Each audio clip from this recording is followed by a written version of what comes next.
Àwọn nǹkan wo ni kábíyèsí gbọ́dọ̀ jẹ kí kábíyèsí tó gorí àpèrè? Ọ̀rọ̀ jáde o, àwọn àṣírí ńláńlá kan tú nípa àwọn nǹkan tó ṣe pẹ̀lú ìṣẹ̀ṣe tí babaláwo yìí sọ, pàápàá lórí ọ̀rọ̀ Awùjalẹ̀, nípa gbogbo rògbòdìyàn tó ṣẹlẹ̀ láàrin àwọn mùsùlùmí àti àwọn oníṣẹ̀ṣe. Kí ni babaláwo yìí sọ nípa ara itú tó yẹ kí àwọn oníṣẹ̀ṣe tó wá lọ́jọ́ náà tó yẹ kí wọ́n pa láti fi hàn pé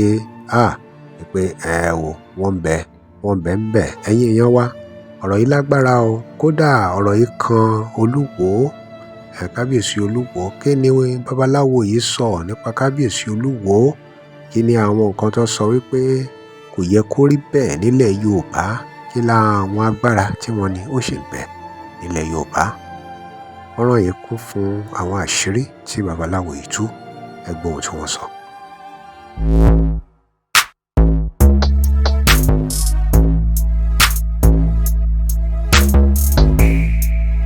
Àmọ́ bàbá yìí fèwé, ó fi joyè, ó tún fàgbà lò ó ti dún òòṣà, ó ti jẹ mímu, ó ti jẹ bíbọ̀, ó ti jẹ ẹni tí bàbá wọn jẹ. Ṣé bàbá wọn gan fúnra wọn ròyìn fún wọn pé nǹkan báyìí ni mo jẹ kí n tó dórí àpèrè yìí ni? Bàbá yìí lẹni àkọ́kọ́ tó kọ́kọ́ lọ mú Fúlàní El-Rufai wá tó ní kó wá jẹ gbọ́ba níyì nílẹ̀ Ìjẹ̀bú Òde. El-Rufai tó lọ mú wá pé kó wá jẹ gbọ́ba níyì nílẹ̀ Ìjẹ̀bú Òde. Ṣé kò sẹ́ni tó ní làmìlaka ní Ìjẹ̀bú ni tó fi jẹ́ pé Fúlàní ló kàn? Ọba tó fẹ́ jẹ nísìnyí náà ní Ìjẹ̀bú Òde ń bẹ. Ìtọ̀nà táwọn akọ́kọ́ máa tọ̀ báyìí kò ní mọ̀nà ilé lèmọ́mù lọ́wọ́ táwa yìí, kò ní mọ̀nà ilé pásítọ̀ ọbẹ̀ lọ́wọ́ táwa yìí, kò ní mọ̀ bóyá àfáà kan wà nínú ìlú yẹn tó gbóná tó ń jówó dẹnu lọ́wọ́ táwa yìí. Ilé Olúwo ọbẹ̀ lámọ̀.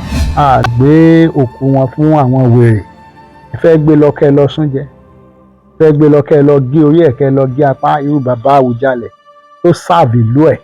Nígbà tó bàbá wa fẹ́ jẹ ọba, lẹ́yìn tí bàbá fẹ́ jẹ yóò jẹ àwọn nǹkan kan kó tó lè pé ó ti jọba.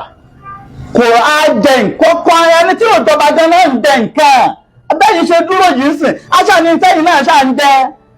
Àbí àwọn tó ń gbọ́ wa náà aṣá ni táwọn náà ń jẹ. Àbí kò ní sẹ́yìn ṣé kálukú ọ̀dọ́gbọ́n fọ́rọ̀ ara ẹ̀ ni. Wọ́n lọ́kàn ọba. Kò sọ́ba tó ń jọ. Odidi ọba kan ló mọ̀ ń sọ̀rọ̀ yìí. Kò sí tó ń jẹ bẹ́ẹ̀.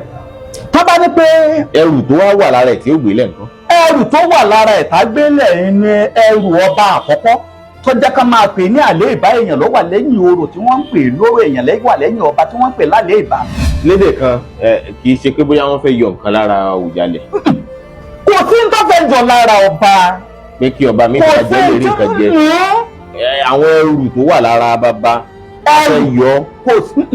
Kò sí ń tó fẹ́ kọ́ba jọ mi lè rí jẹ. kò sí ẹrù kankan tán fẹ́ yọ lára kábíyèsí.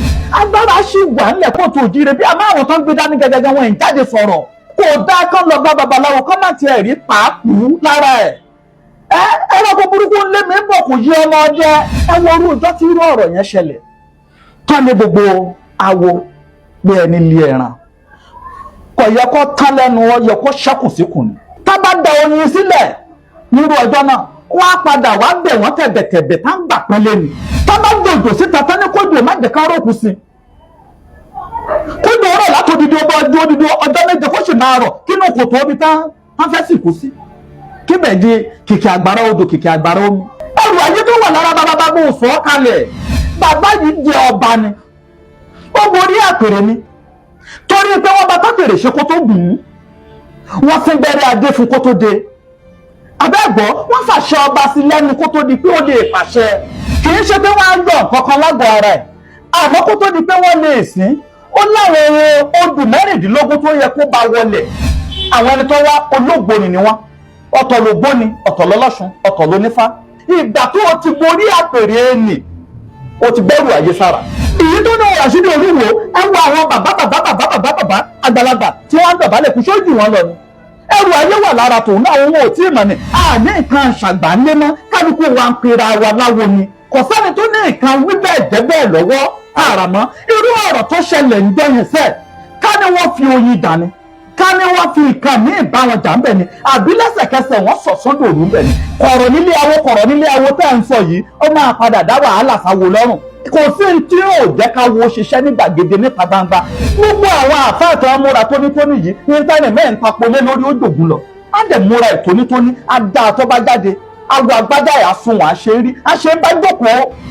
ọ̀rẹ́ o ẹ̀yin èèyàn wa kí lẹ rí sí i báwo ló ṣe rí lọ́dọ̀ yín ṣé gbogbo nǹkan tí bàbá yìí sọ náà lẹ gbọ́ lẹ gbàgbọ́ pé bó ṣe rí náà nìyẹn àbí modernity àbí civilization ọ̀làjú ti pa gbogbo ẹ̀ rẹ́ ṣé lóòótọ́ ni pé wọ́n ń jẹ ọkàn ọba ẹ ti gbọ́ ìdáhùn nínú fọ́nrán yẹn ẹ̀yin èèyàn wa kí lè ròyìn lórí ọ̀rọ̀ yìí o ṣe rò pé ní ti ìbílẹ̀ oníṣẹ̀ṣe náà ló sì yẹ kó máa fi jọba àbí kó máa fi sí àwọn ọba àbí kí àwọn ọba kí wọ́n máa yan bó bá ṣe fẹ́ kan kí wọ́n máa yan bí wọ́n ṣe fẹ́ kí wọ́n sìn wọ́n tí wọ́n bá papòdà kí lè ròyìn lórí ẹ̀ pàápàá bó ṣe kan ọ̀rọ̀ Àwùjalẹ̀ kábíyèsí tó lọ.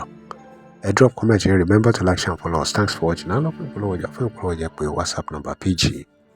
Tẹ́ ẹ bá lè rí àmì ṣe gbogbo ogun tó lóhùn ní gbọ́ tó lóhùn ní gbà lórí ayé yín iná agbára Ọlọ́run máa jó dànù kí lè nǹkan tẹ̀ ń là kọjá tó dàbí pé ẹ ti wá ọ̀nà àbáyọ ṣùgbọ́n tí ẹ ti rí ọ̀nà àbáyọ ẹ ti pàdé wòlíì yín ló fà ṣùgbọ́n arán mi sí ọ lónìí dádì arán mi sí ọ lónìí mọ́mì Olúwa lòun fẹ́ ṣe nǹkan ńlá nínú ayé yín Olúwa sọ wípé gbogbo tẹ̀ ń là kọjá yín òun fẹ́ fi òpin sí kí nìkan tẹ̀ ń là kọjá lórí ìgbéyàwó ni lórí ọmọ ni lórí iṣẹ́ ni níbi gbogbo ni bóyá ogun kan ló dàbí pé ogun yẹn le ẹ ti gbìyànjú kò tíì sí ọ̀nà àbáyọ ẹ jẹ́ àjọ gbàdúrà ẹ jẹ́ àjọ wọ ojú Olúwa kí làṣírí ogun yẹn gangan ẹ jẹ́ àjọ wádìí lọ́wọ́ Ọlọ́run ká dẹ̀ mọ ọ̀nà àbáyọ ẹ̀rọ ìbánisọ̀rọ̀ tẹ́ fi pè mí fún àdúrà àti ọ̀nà àbáyọ òun náà ni +234 70 25 47 5427 +234 70 25 475427 bẹ́ẹ̀ ṣe ń pè mí fún àdúrà lórúkọ Jésù ẹ máa rí ìyanu